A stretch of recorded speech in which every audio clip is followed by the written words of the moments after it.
Appsro. Hey, Thick. Hey, we're doing a Rogue One review. Yeah, we went and saw the Star Wars movies. Yeah, we did. We're nerds. All right, so I think you're the best person to tell people about the spoilers and let them know what not to do. Right. If you have not seen this movie, don't watch this video because we're going to spoil it.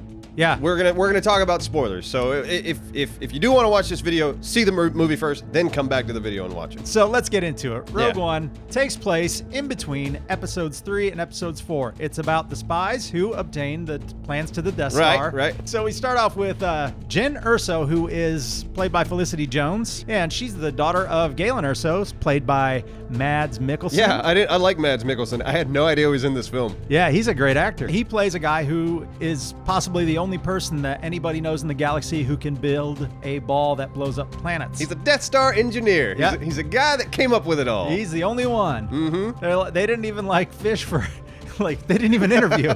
They're like, I know one guy. Yeah. We got to get this one guy. You think anybody else would have been able to do it? No, there's this one dude. So it starts off with him and his family. Orson Krennic, played by Ben Mendelsohn. Krennic, yeah. Yeah. I really enjoyed him as a villain. He reminded me kind of the villain in Inglourious Bastards.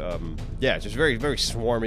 I enjoyed him. Like he was good. Yeah. They find Galen, Jin's dad. And then they kill her mom.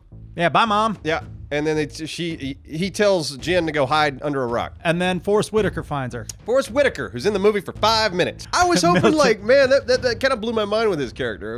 I was so expecting to see way more of him. And then he shows up, he's in a couple scenes, and then he's gone. Yeah, he's like the crazy militant who huffs paint, and then he's gone.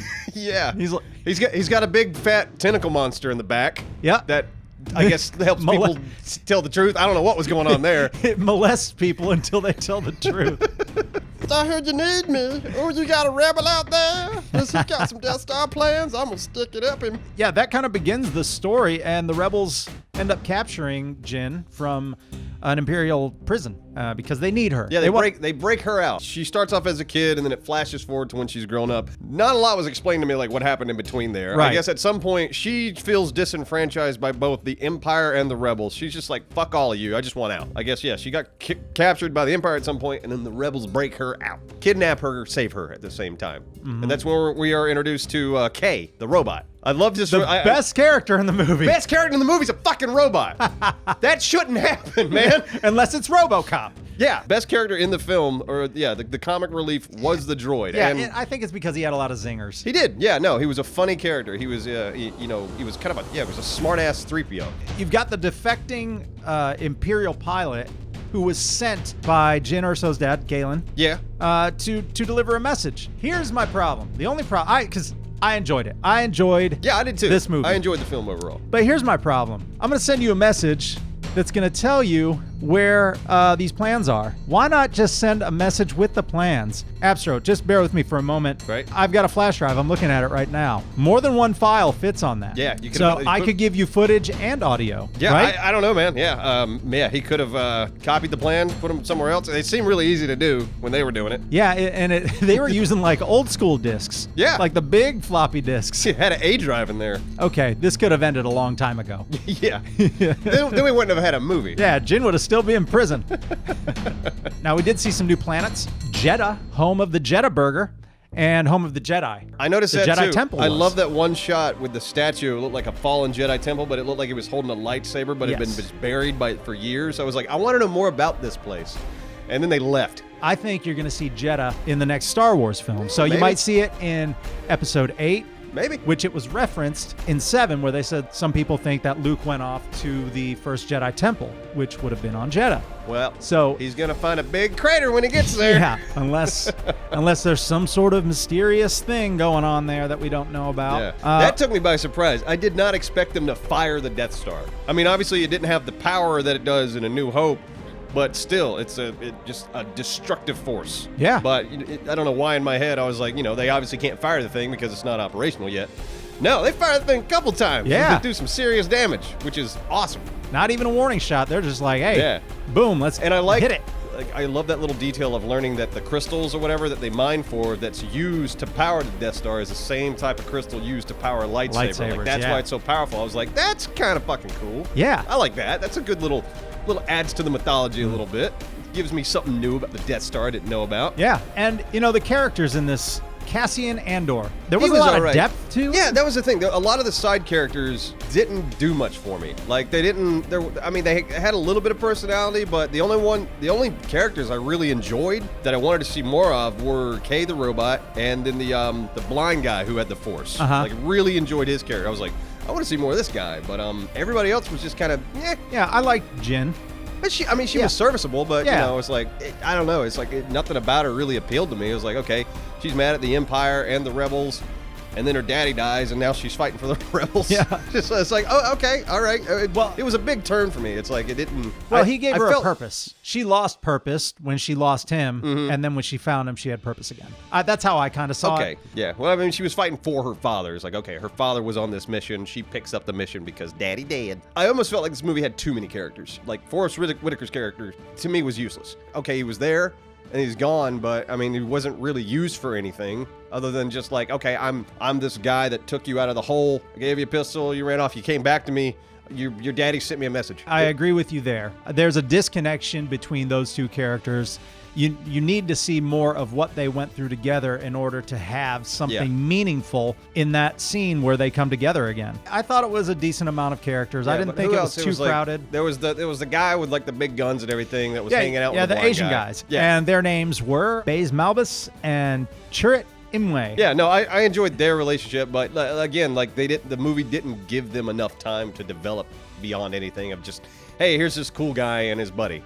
Yeah. It's like, and that's all it was, which is fine. It was serviceable for the film, but I wanted to love more characters in this, and I really just thought they were okay. They didn't have a lot of time Yeah, there was to no develop depth. them. Yeah, exactly. That's why I said I feel like there were too many. I wish they would have tightened it up a little bit, given us maybe fewer characters, but spent more time with those fewer characters. Okay. I think, the movie could have been longer. Those characters could have been developed more. I mean, overall, I still liked the movie. And I liked it better than The Force Awakens. The characters in Force Awakens have more depth, but I'm glad this wasn't a everyone lives happily ever after story. No, yeah, everyone dies. Everyone. Which was cool. Like, yeah, I'm glad they had the balls to do that.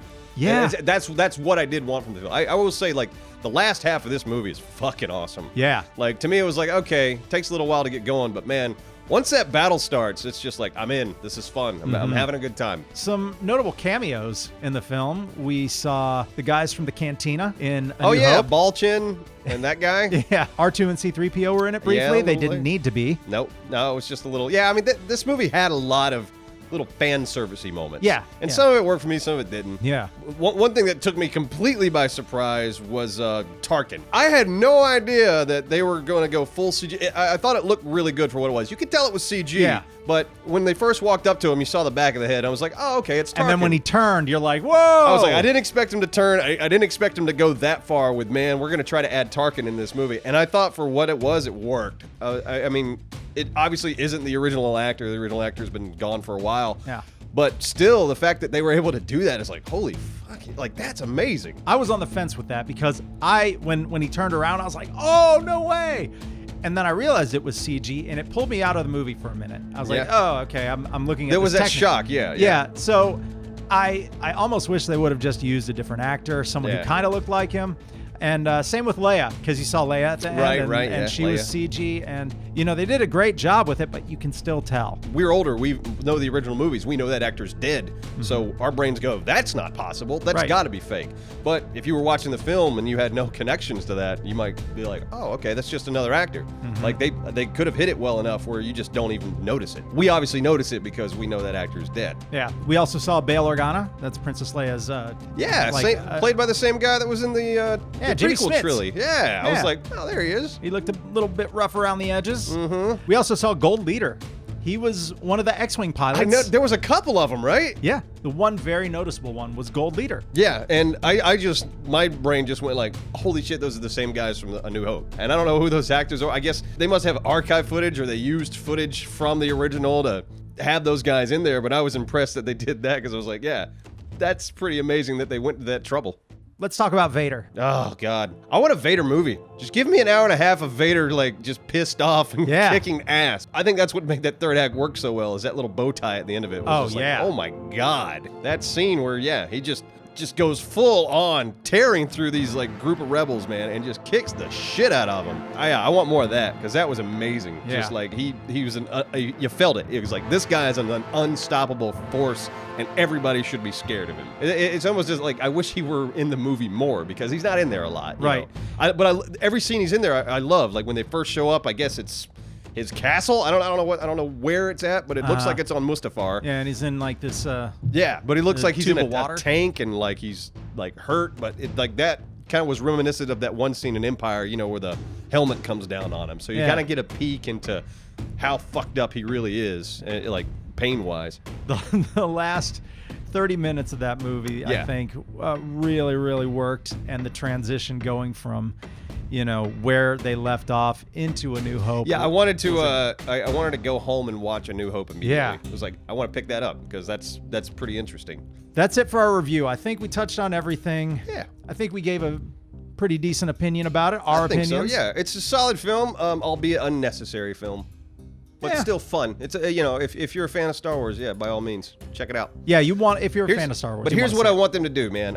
And I know they're not doing this anytime soon because they got the Han Solo movie coming out. I wish they didn't. Yeah. No, that's. I want them to go somewhere original. You got this giant Star Wars universe. Mm-hmm. Why are we sticking so close to this Death Star, Star Destroyers, like all these characters? I know people love these characters, but you could do so much more in this universe if you just got away from all that and did your own thing. And I guess Disney would be concerned about starting up a whole new story. Yeah. So they want to stay within the story. And then you disenfranchise. Yeah. What you built on. But I mean, even something like Knights of the Old Republic, where this is set 3,000 years before this even happened. Mm-hmm. Give me that. Give me something completely original, set in the same universe with some of the same stuff, lightsabers, things like that. But yeah, I want something a little bit more original than now we're gonna do a Han Solo movie. Oh, we got a Yoda film. It's like, okay, come on, you're getting a little out of hand. My biggest concern is that they're going to redo A New Hope, Empire, and They already Jedi. They already redid A New Hope. It was called, it was called The Force Awakens. Force Awakens. No, but like a complete we're gonna put Ashton Kutcher as Han Solo. Oh God. Yeah, don't do anything like that. But No. anyways, guys, thanks for listening to us. Yeah, I want to know what other people think, though. I'm curious. I'll be reading the comments on this one. Please, comment. Yeah, let us know what you think, guys. Ugh. Pretty bop boop bop beat bop boop bop